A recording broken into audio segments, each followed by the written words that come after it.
Mark and I go way back. I want to say in the early 90s when you actually were a turkey call manufacturer and video producer, right?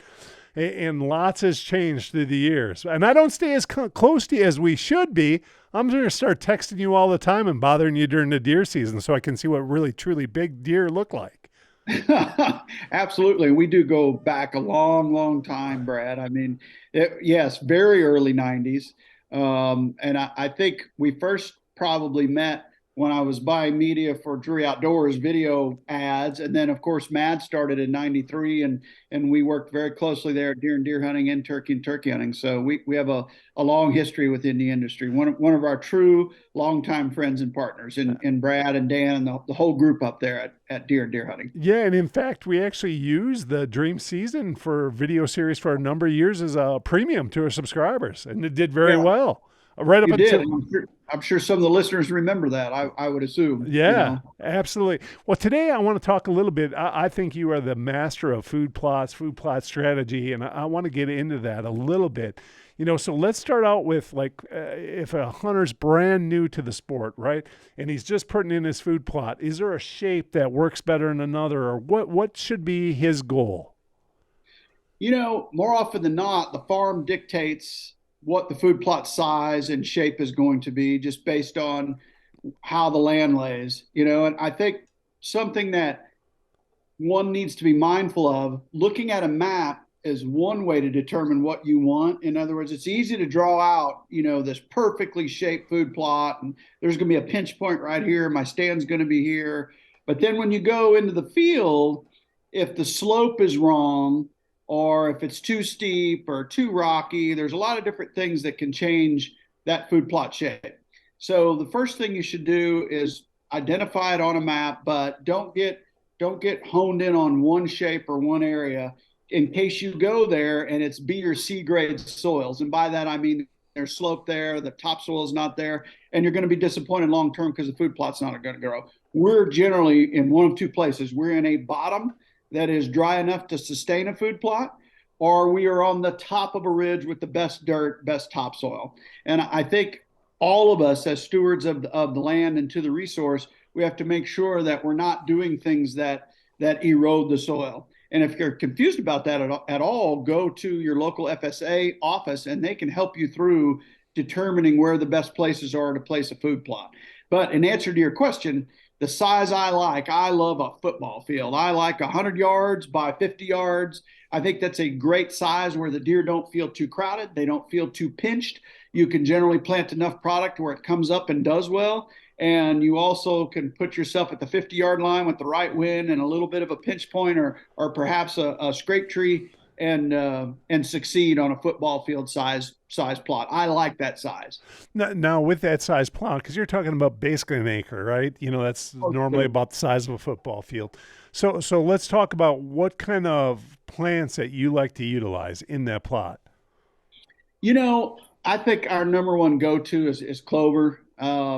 We do so much in and around clover because it's the first thing to green up in the spring. It's got the high protein content, and then it also stays pretty palatable all the way for us here in Iowa and Missouri into Thanksgiving and sometimes beyond, depending on how the winter falls.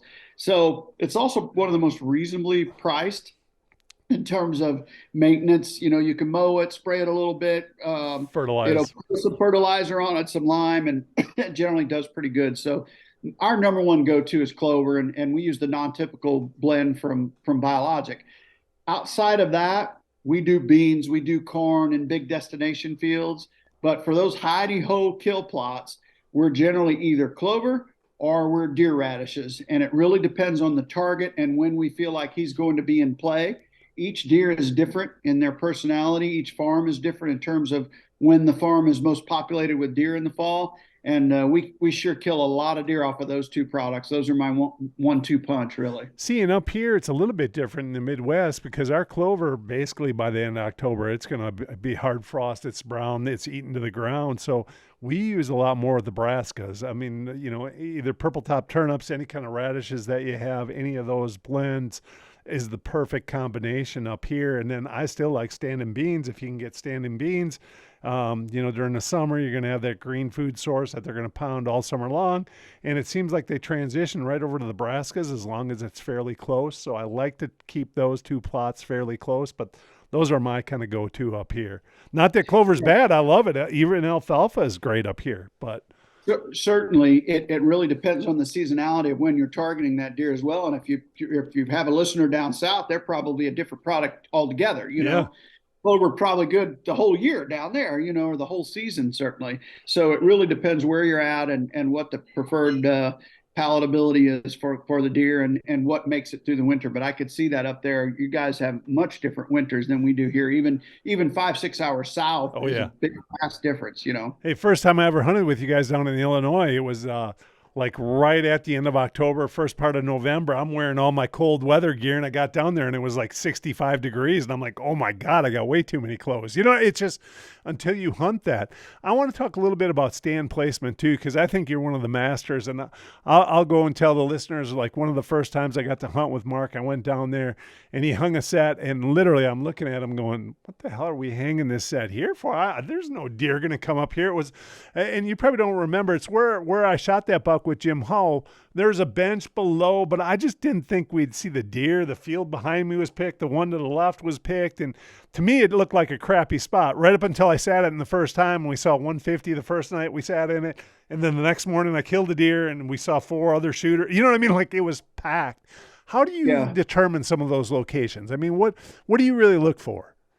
I do remember that spot, and I remember it not looking the best. However, it was where the traffic was through, and you know, one thing that I've noticed is like every state differs and every farm differs. So sometimes it takes a year or 2 or 3 to get very intimate with a farm. And even then they could throw you a curveball based on crop rotation. So what is hot one year because there's a pick cornfield there might not be hot the next year because A, it went to beans, or B, they didn't get the corn out in the same time as they had the previous year. So there's always curveballs out there and there's always changes. But I don't think you can ever go wrong with structurally where you like to walk. That's one thing I've noticed. Like if it's a flat bottom and you see good deer sign there and it's easier for you to get from point A to point B, especially if you've got cover left or right or on either side of you. I kill a lot of deer in those flat bottoms, especially if there's some little pinch point or the very top of a ridge or a hogback going up. Those rougher areas. Now, if you get into a pressured area, they might be the preferred place, right? If you get into a public area and you got a bunch of brush on a south-facing hillside, it's a little bit rougher. That might be the best place to be. But I like walking where I can walk and finding pinch points within that structure, and it's just never failed me. The other thing I like is making sure that a wind direction is consistent enough that when you do put your stand there, you can actually hunt it without everything swirling and educating everything you were there the first time you sit it. You got to have a good entry, exit, and wind strategy once you're there. And that wind strategy can vary based on wind speed. You say, well, the wind's out of the south. This should work because I'm looking due south. Well, does that work in a 4-mile-an-hour south? Does it work in a 30-mile-an-hour south? Or does it only work when it's 10 to 15? I do a lot of wind scouting where I go there both with foliage on and off to find out what the wind currents are under a variety of different speeds for that direction. And that's great information right there, because the same stand isn't good throughout the entire year based off that wind speed, right? I mean, sometimes earlier in the season, especially with the leaves on, your wind gets dispersed, so there's a lot of changes that go on to that. I always tell people deer are a lazy animal, right? I mean, they're going to take the easiest way as long as they're I'm going to say unpressured, right? Unpressured whitetail. He's going to take the easiest way to get from point A to point B. We actually have a lot of creeks that go through ours, and where you guys got a lot of those ravines. We started building bridges where we wanted the deer to go across. It's a wood bridge. They walk right across it. Our goal is to shoot a 150 off that bridge. We haven't done it yet. We killed some deer in the plot, but they didn't. Sometimes those bigger bucks will jump across the creek, or the does and the smaller bucks will go right through it. But one of these years during gun season, one of my kids is going to pound one of those bigger bucks coming across that bridge. So it's a great strategy. That doesn't surprise me that the bigger bucks are the ones not using the bridge. I always used to like to try and pinch stuff down either with a fence crossing or or big round bales of stuff. And those deer don't like to be pinched. I learned that early on, and I stopped doing that. You're better off just to let them be and let them have plenty of space, let them make their decisions, and try to use, good sign and good scouting to get in the right position, as opposed to forcing their hand and making them come to a spot. That's something that I actually try to avoid. Now the bridge makes sense because it'll make it easier for them to cross, but it doesn't surprise me that the older bucks don't use it as often. Oh yeah.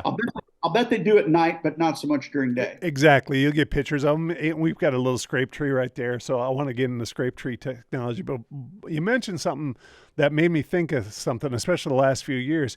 You've been the master of box blinds. I mean, you're shooting them out of muddy box blinds, right? A lot of the mature deer. What's your strategy on that box blind in those food plots? Because it seems like you're getting really, really good at it. Yeah, either Muddies or Hawks are my two choices. I really like that Hawk office. That's the one I've been using lately because number one, it really reduces your scent profile, and that's what we're trying to do is be as scent free as possible. We're absolutely anal about our clothing. We're scent locked from top to bottom. We are rinsing everything through ozone every day, meaning an ozone bath, not liquid, but actually the ozone itself in a bag through Scent Crusher. And then those blinds, if it's cool enough to where we can keep the windows closed, we also try to reduce it that way as well. But what the blinds allow you to do, I always used to say, pick the tree and plant to the tree. Well, more often than not, in the Midwest where we are, there's always structure, and the trees are never up on top of the ridge where the deer are walking or where they end up, certainly out in the plot. So it allows us to plan out the access in and out, the wind direction that's consistent, and then put the spot where we want it, and then put the blind right next to the plot. That's the easiest place to plant. So, yeah, I'm almost exclusively out of box blinds anymore for those reasons. It puts me where I want to be and need to be, as opposed to where I have to be based on a tree's availability. There's a safety consideration there. I love it because we host a lot of people, whether it be our families from Catch a Dream, or whether it be guests for Drury Outdoors, or whatever it is. It's a more comfortable sit. It's a little more relaxed. We hunt 4.5 straight months, so it's nice to be able to sit there and visit with Wade or Perry or Taylor or Austin or whomever it is, or Terry.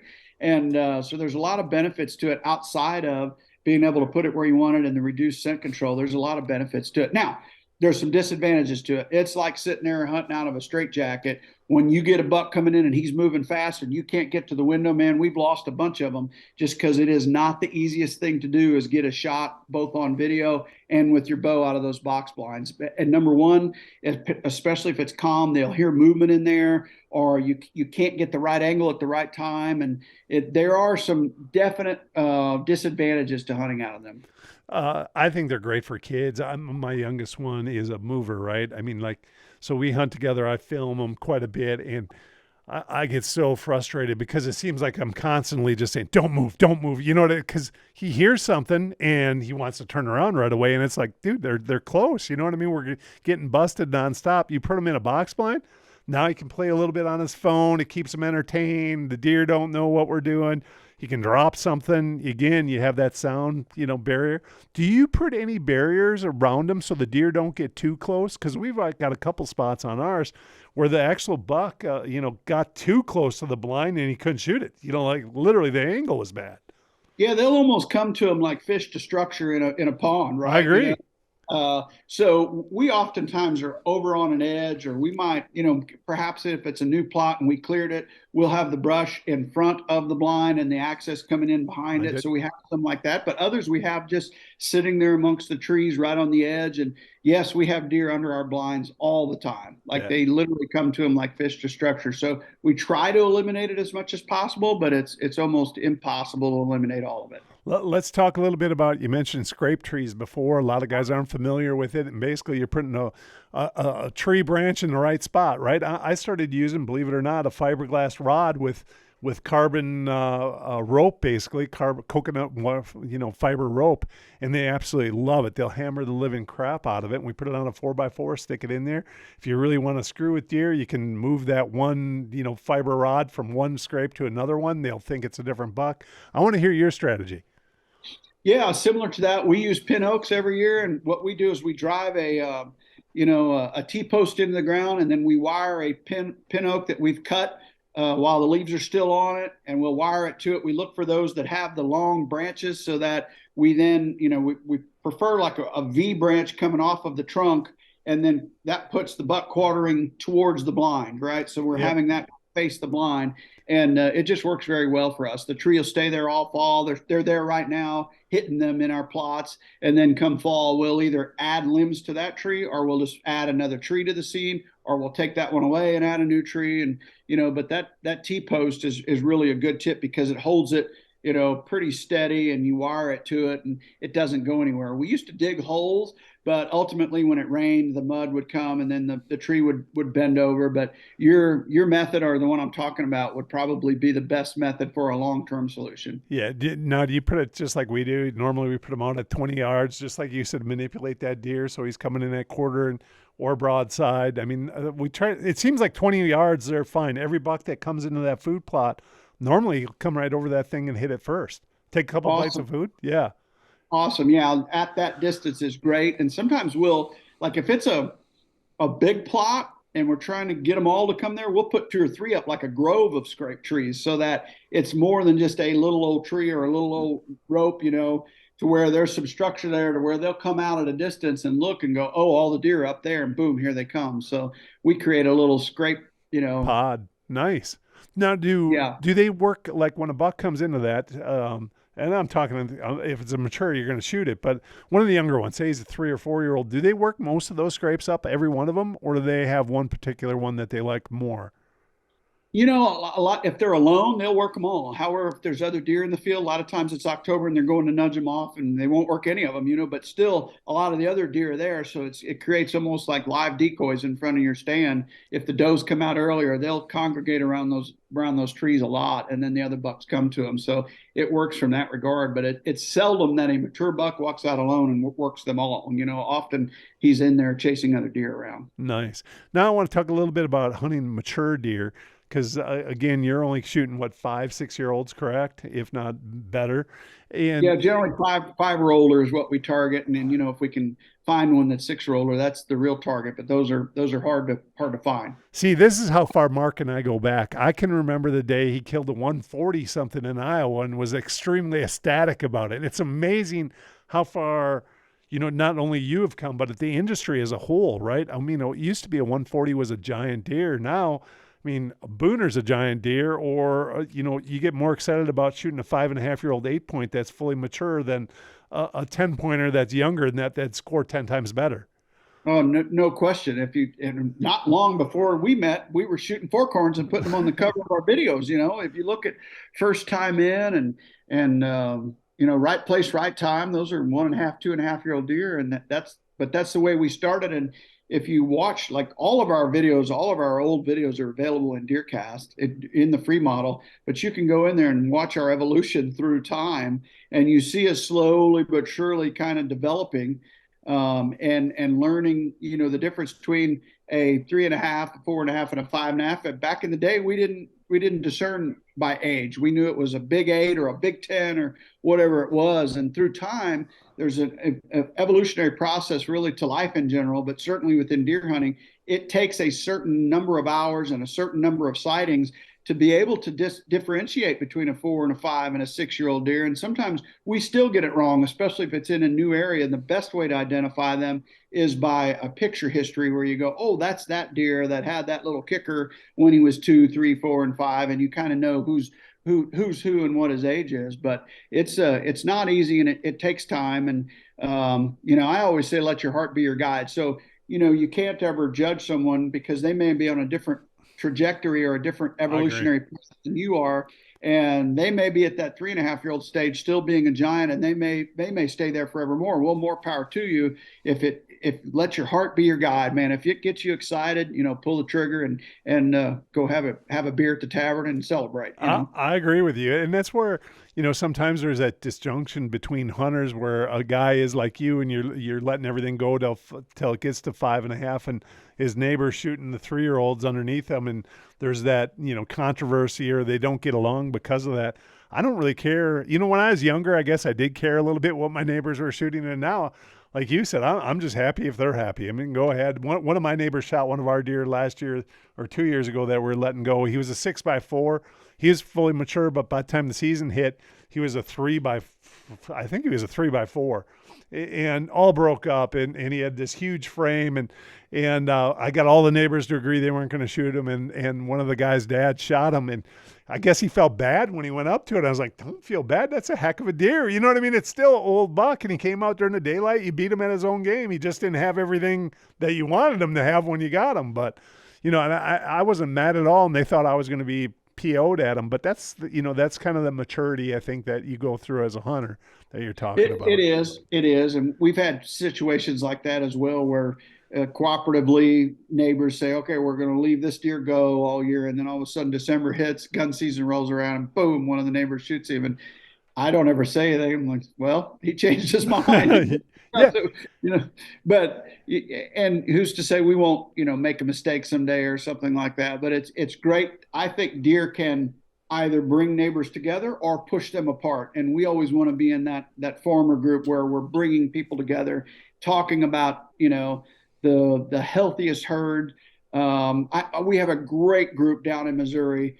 Brian Kraft, David Brothers, myself. We all share pictures. We talk amongst each other. We all enter DMAP together to where we're getting additional doe tags. We're keeping the herd as healthy as we can. And when somebody shoots a target deer that is shared amongst the neighborhood, we're all happy for that guy. And that's the way it should be, but it's not always that way. I agree. And like you're talking, when you do share those pictures, you have a shared, value structure on what's going to happen. And it seems you're more committed to it, right? Rather than the guy that hides it. We still have a neighbor of mine that literally we'll show him every picture we have, and he never shares anything with us, which is fine. I don't care. You know what I mean? I'm telling him what deer we're going to shoot. And if he shoots something else, that's on his own. Doesn't really impact us other than if it's one of our up and comers.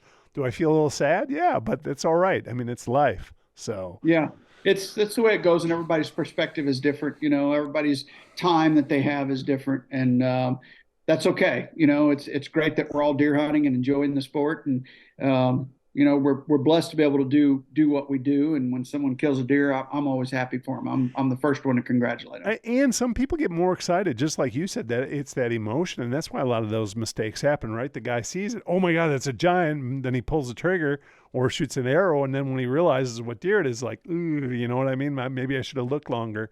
So I think us that grew up on the archery side are a little bit better than that, because we've learned that you don't have to take the first good shot you have, or poor shot that people are taking. You have more time than you think, and that's when people are making that better shot, or better judgments, I should say. It's often that distant deer that'll fool you too. One that's out there at a distance. If he's burred up a little bit or just fluffed up because it's cold, it adds a year or two to his age. And if he's got a small body, it's making his rack look big. Then you add layers to that coat through bird up, all of a sudden, oh, that's a 5.5-year-old giant. In reality, it's a 3.5-year-old, 125, but that's okay. We've made that mistake as well. Wade and I did it not long ago where he rifle killed a deer in Missouri. We thought it was one deer. We went down and looked at him. We were like, oh, wait a minute, it's the wrong deer. But we high-fived each other and we said it didn't change the moment one bit. We enjoyed the evening. Especially if he turns and walks away from you, right? Every deer looks 10 times bigger when they're walking away from you. So, yeah, especially if they're wide, know. I struggle a little bit. Like I'd never hunted Texas before, and when you go down there, I'm trying to age it. I'm like, I don't know if that deer's 4 or 5, or if he's young. He looked like a 3-year-old back home. Is what I would have called him at home. But here, when we got back and showed the lead guide there, he's like, yeah, you could have shot that when he's 6.5. I'm like, oh my God, I didn't realize that. They're extremely difficult to age down in Texas. Extremely. Everything looks the same from about 4.5 through 8.5. In my opinion, they're very similar. So the differences are quite subtle, as opposed to in the Midwest, where they just put on more body mass. There's a difference in weights and body styles in the Midwest versus Texas. But even there, so you got a guy that hunts in one of the states that's got high pressure. Right now he goes to Iowa. Your deer in Iowa are just giant bodied deer. You know what I mean? Like you get some deer that are probably pushing scales field dress at 300 pounds, where our deer, even here in Wisconsin, if you get a 220 pound 4 or 5-year-old, it's a giant deer. So you go down to Missouri. That's like Missouri. Yeah. Where Iowa, the first time I hunted with you in Iowa, I was like, gee, I was a little scared because I was struggling really aging some of those whitetails. So they're just so big. They're just big and large. I mean, they're like a different subspecies. My Iowa and Missouri farms are only about 38, 40 miles apart geographically, but they might as well be two different planets. I mean, they're absolutely, the deer act differently in Missouri than they do in Iowa. And it works good for us because oddly enough, when the deer in Iowa are moving the best, the deer in Missouri aren't moving quite as well, and vice versa. The early season down in Missouri is just on fire. Those deer are moving and coming to food, and in general, they just move more. They walk more. They're longer, lankier, skinnier. They don't put on the mass on their antlers or on their body, and it's a 2 year difference for us. Like a 4 year old in Iowa looks like a 6 year old down in Missouri. It's crazy how different it is, even geographically that close. Well, you mentioned something that's interesting too, because Missouri starts same time as Wisconsin, so basically the second weekend in September around, and those deer are still highly patternable. Where once it hits, Iowa's opens October 1st, they're a little bit different. You know what I mean? Like things are already starting to change. Correct? They are starting to change. Yeah, exactly. And the thing that we notice, it's summer coat versus winter coat. Once that winter coat comes on, the movement really slows down. And if you look at the early seasons we've had the last few years, it's been unseasonably warm, Warm. 10, 15 degrees above normal, and that just subdues movement. That's one of the predictors, one of the 13 different variables in deer cast that helps us predict when the deer are going to move best and when they are not. And when it's above average temperatures, you can bet it's going to subdue the movement. And the greater the difference is between average temperature for that time of the year and high that day, it slows it down drastically. You get a day that's 20 degrees above normal, and they just generally will not move unless there's a front coming through. That's about the only day that they're going to get up on their feet. That those warm temperatures, they just can't handle it. Deer Talk Now is brought to you by Gamehide. At Gamehide, the philosophy is pretty simple. Design the best products with the best fabrics and features to help you be more successful in the field. While doing this, they strive to keep their pricing moderate to give you the best value in the hunting clothing industry.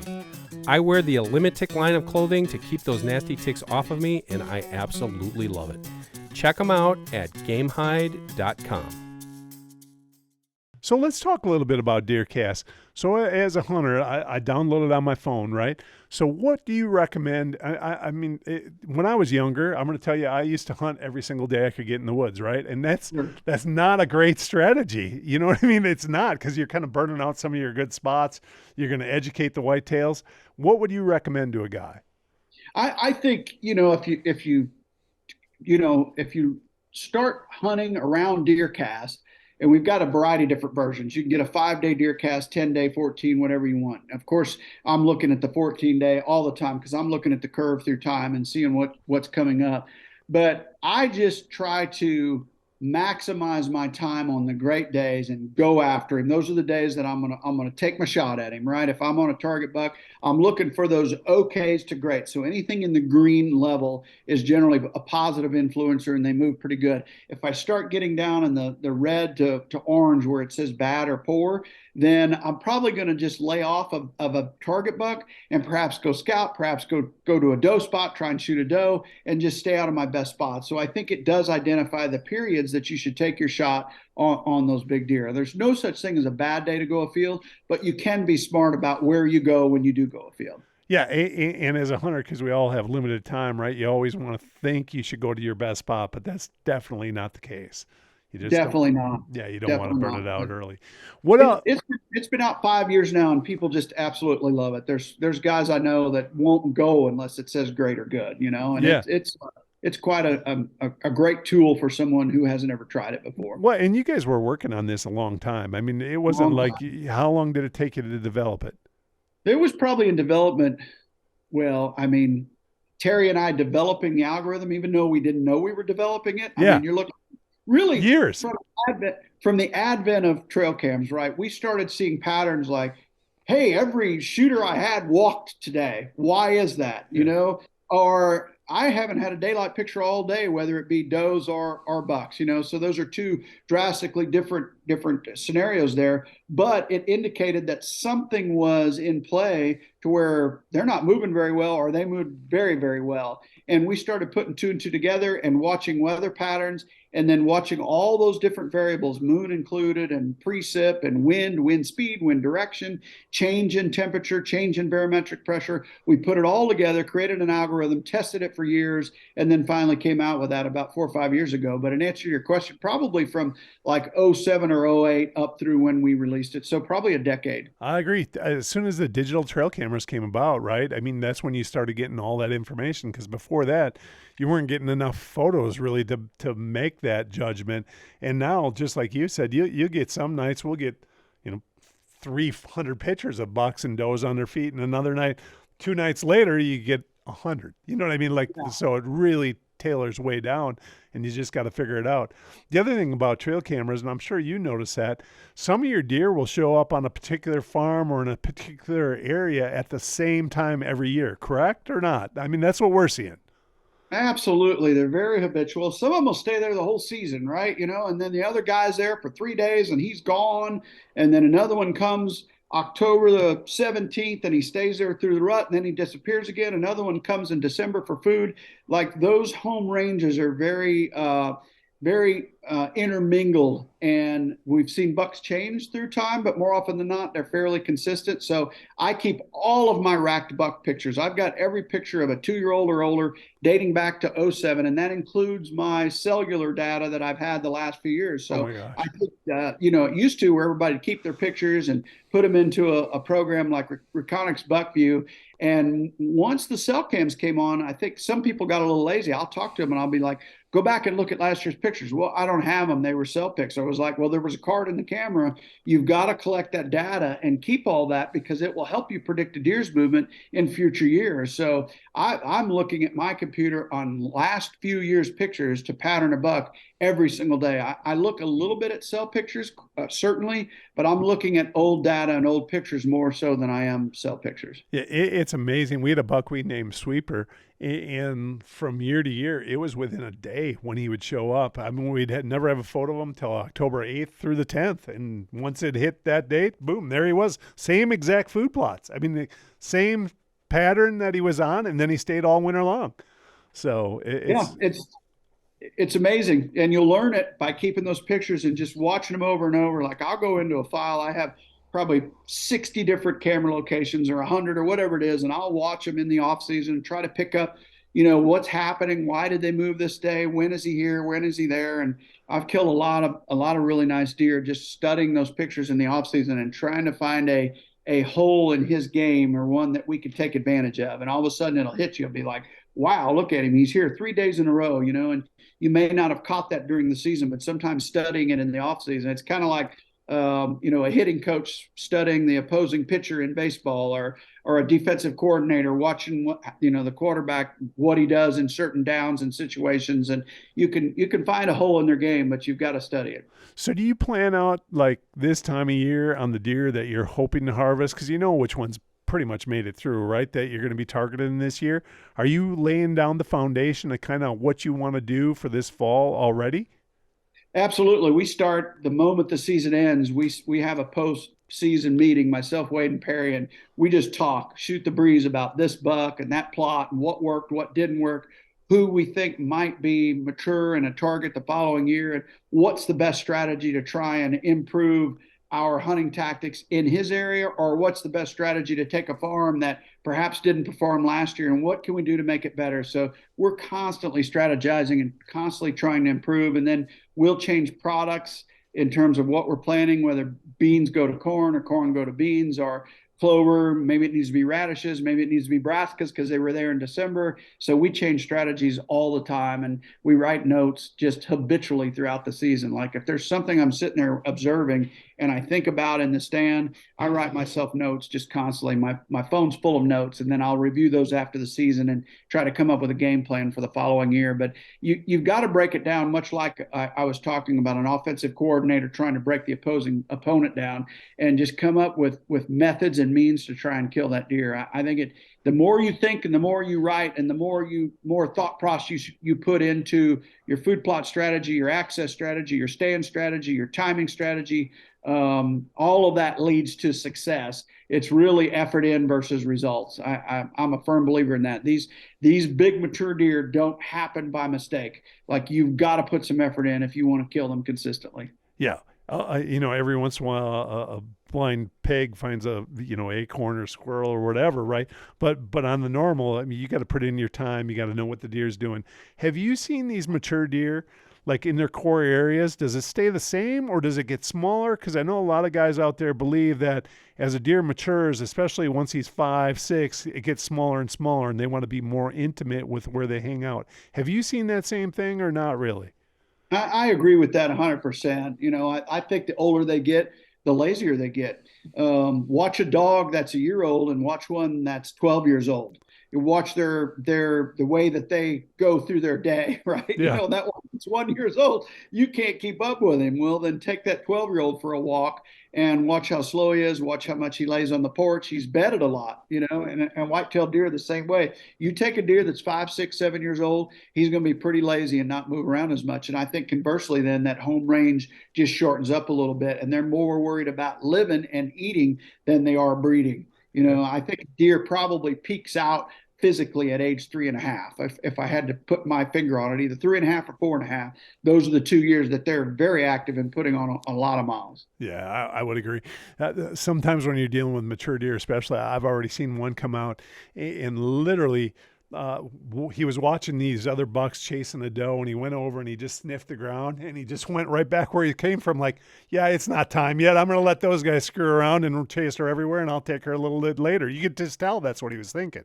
That experience shows, man. They just know, Yeah. where when he was, 3 years prior to that, he would have ran into that one and then the next one and then the next farm and got shot, right? Yeah.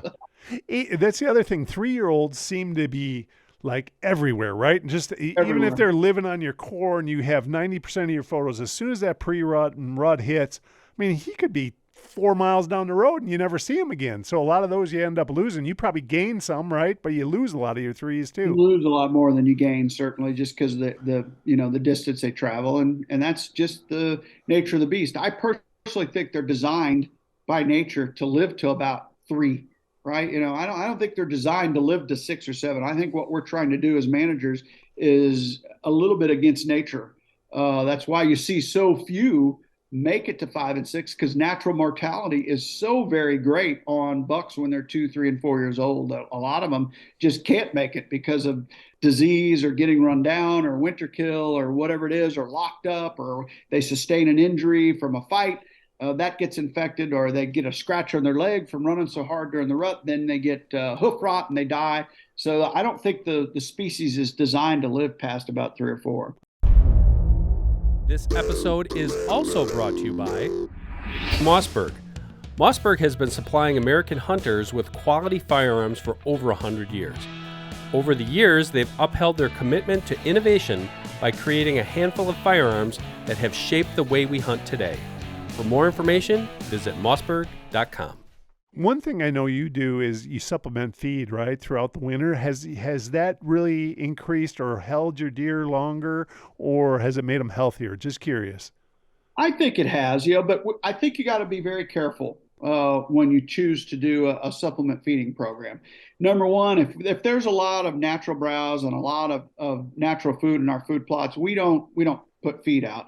However, if it's an area that the crop didn't do well last year, we had a drought and our crops didn't do as well, the farmers' crops didn't do as well, and there wasn't as much natural browse, then we got some deep snows there, then we're going to pour it on with the feed. So you got to use some common sense. And the other thing we do when it comes to feeding, I free choice feed. I don't want to socially stress the herd. So I want it to be as close to what they naturally would do anyway. So rather than put a big pile and put everybody in the same place where they're fighting and they dislike each other, I will spread it out in a long line so everybody can stay away yet still have their place at the table if they want to eat. So I always make sure it's free choice and spread out to reduce social stress. So I think you got to use a little common sense. I don't like feeders myself, Yep.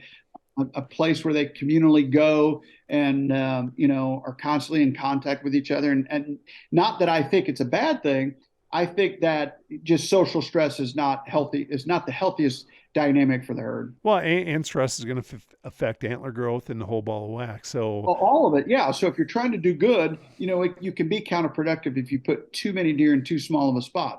That being said, that's winter feeding I'm referring to. Summer, I'm a big proponent of feeding, and I have a lot of different spots where I put it out, and I'm trying to give them as much health in their system as I possibly can through analogics. I'm a huge believer in that line, and it has been fantastic for me. I think I've literally saved deer's lives from EHD by my summer feeding program. And it doesn't take a lot. Like, it's a little bit of feed here and there. It helps me with my summer pictures. And it also gives them that boost they need as they go into those EHD months of August, September, October. So I'm a big believer in it. and it's no different than a person, right? The healthier that person is, or the healthier that whitetail is, if it does get sick, the more likely it's going to be fine throughout that sickness. Yeah, correct. Because it's the secondary stuff that kills them from EHD, right? They'll get the virus. Well, the virus then goes in and works on their liver, their kidney, their spleen, all kinds of different things. Yeah. You're trying to keep all of those different organs healthy through the mix that analogics does. So it's not an antiviral. It's more of a health component to make sure that the deer can ward off the sickness. It helps their immune system. Nice. So I got one last question, and I'll let you go. But out of all the big deer that you've shot, which one has been your favorite? Oh, Bucktober for sure. That frosty morning in that tall grass, him coming through. I don't think I'll ever shoot a deer that big again. He was just a monster. That was October. That was November the 9th of 2015, if I'm not mistaken. Wade and I were sitting there in the blind that had fallen a few days before. We went down with it. We put it back up and then killed the deer out of it. And he's my best deer ever. He's not my highest scoring deer, but frame wise and just the moment and everything, that was the best deer of my life. So you were in the blind when it fell over? Oh yeah. Oh, no way. Yeah. We were on a trailer blind, and I needed it on this little slope in order to kill the deer where I needed to be. And we had the outriggers out, but there was so much weight going forward. We were sitting there and there was weight on those outriggers, and Wade and I heard a pop. It went like that. And we were like, wow, what was that? Well, it was the bolt holding one of the outriggers in place. So the front right gave way. Slowly but surely, the outrigger went backwards, and the blind went on its face, and we were in there together. And we're trying to back up and get away from it falling forward. Well, it went all the way down. All the windows came crashing in. I had an arrow on my bow, another one just sitting there at the ready. So oh my either gosh. those 2.3-inch rages could have went through Wade or I. Thank God they did not, but that sucked. Oh my God. It hurt my back, and we of course got out of the blind, and Wade goes, should we go? We didn't have any cell cameras at the time. He goes, should we go check that card? I go, yeah, absolutely. So he went and grabbed the card, and we went home, and Bucktober was all over the card daylight. So we were in the right place. And we looked at the card, looked at each other. I'm stiff and sore. I'd taken some Aleve or ibuprofen, and we were like, we got to go put the blind back up. We went back out there, put the blind back up, took a big 4x4, shoved it under it so that it couldn't, Go we backwards. fixed it Yeah. so that it couldn't go forward anymore. And then I hunted it another week and killed him a few days later. Oh my gosh. That is such a cool story. So Yeah. my favorite story with hunting with you is Dan was involved in it. And he just did a tip about how'd that go? We were on Terry's farm. Do you remember the story? We were in Illinois Yeah. at where his house was, but I don't remember the exact story. So remember Dan did that tip about, how to differentiate a nubbin buck, and then they thought a little doe came in and he shot the nubbin buck. He shot the nubbin buck, yeah. And Terry was a little irate at it, not that he shouldn't be. And you and I stayed down in the deer woods because I shot a doe, and you're like, yeah, let's just stay down here and let Terry calm down a little bit. I'll just never forget that. I laughed so hard. It was one of my favorite trips. So. Oh, Dan shot him a button buck on Terry. What are you going to do? Oh my gosh! But his place has really come about too. I mean, Terry's been killing giants on his Missouri farm. Yeah, really big Missouri deer, and they work so hard to get those crops and get their doe population down, and habitat improvement, and working on predators, for the turkeys, and also killing the coyotes and reducing that coon population. They've done a lot there. Forrest has done a super good job. He and Terry both have. It is really taking your property and looking at it year round, correct? I mean, because you want that spring, early season food source. You want to make sure they have security cover. They don't feel disturbed. You want it all. I mean, and that's as a hunter, as he buys a piece of ground, right? You can't do it all at once. Just take little steps. Keep on improving it, and you're going to see the results in the end. You are. And honestly, I think the best advice is those little steps, because sometimes guys will go at it and go, I want to do it all and make it perfect for this fall. When in reality, I don't know that that's the best method, because big wholesale change isn't good for whitetails either, because they're used to this environment. So I always like small changes, a little bit of this and a little bit of that each year. And I think through time, you can mold that into a better place. And in terms of overall like TSI, I don't know that it's a mistake people make, but it's something that I've seen that I scratch my head at. They'll go in and just chop the woods down.